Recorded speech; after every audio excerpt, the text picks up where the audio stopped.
बिस्मिल्लाहिर्रहमानिर्रहीम। अस्सलाम वालेकुम। पाकिस्तान से जज्बाती तल्लुक़ की वजह से फिल्म खलनायक सैन की संजय दत्त ने पाकिस्तान के खिलाफ बड़ा इंकशाफ कर दिया। इससे पहले दोस्तों, पाकिस्तान जिंदाबाद और पाक आर्मी पाइंदाबाद और ISI के गुमनाम हीरो को मेरा प्यारा सा सलाम। पाकिस्तानी अफवाज को चाहने वाले दोस्तों अपना इजहार कमेंट बॉक्स में लाजमी करें और मेरे चैनल को सब्सक्राइब। संजय दत्त ने खलनायक फिल्म साइन करने की वजह बताते हुए कहा कि पाकिस्तान की वजह से उन्होंने इस फिल्म में काम करने की हामी भरी। किरण जौहर की प्रोडक्शन में बनने वाली फिल्म खलनायक का पाकिस्तान के साथ गहरा ताल्लुक बताया जा रहा है। पहले फिल्म की मरकजी अदाकारा आलिया भट्ट ने यह बताते हुए बयान दिया कि पाकिस्तानी और भारतीय मीडिया में खूब तवज्जो हासिल की कि उन्होंने फिल्म में अपना किरदार रूप को बेहतरीन अंदाज में अदा करने के लिए पाकिस्तानी ड्रामा सीरियल जिंदगी गुलजार है के किरदार का शख्स से रहनुमाई ली, जिसे अदाकारा सनम सईद ने अदा किया था। और अब फिल्म खलनायक में बादरिया दिलराज चौधरी का अहम किरदार अदा कर रहे हैं। बॉलीवुड के संजू बाबू का कहना है कि उन्होंने फिल्म खलनायक पाकिस्तान के साथ जज्बाती ताल्लुक की वजह से साइन की। संजय दत्त ने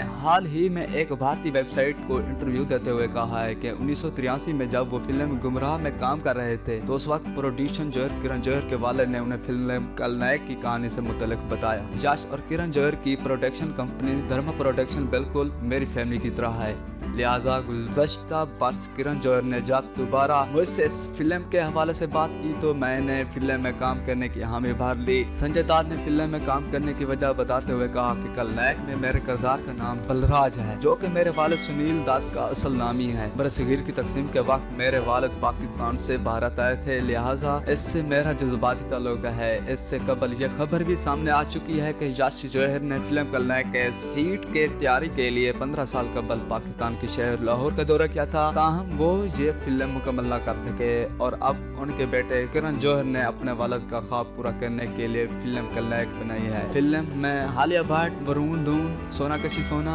आदित्य राय कपूर के अलावा तकरीबन 2 दिनों बाद संजय दत्त और मधुरी दीक्षित एक साथ सामने आएंगे। दोस्तों, आपको मेरी ये वीडियो कैसी लगी? अच्छी लगी है तो इसको लाइक करें और शेयर करें और अपना इजहार कमेंट बॉक्स में लाजमी करें। पाकिस्तान जिंदाबाद और पाक आर्मी पाइंदाबाद और ISI के गुमनाम हीरो को मेरा प्यारा सा सलाम। जीवे पाकिस्तान। तब तक के लिए मुझे इजाजत दीजिए और मिलते हैं अगली वीडियो में। अल्लाह निगहबान।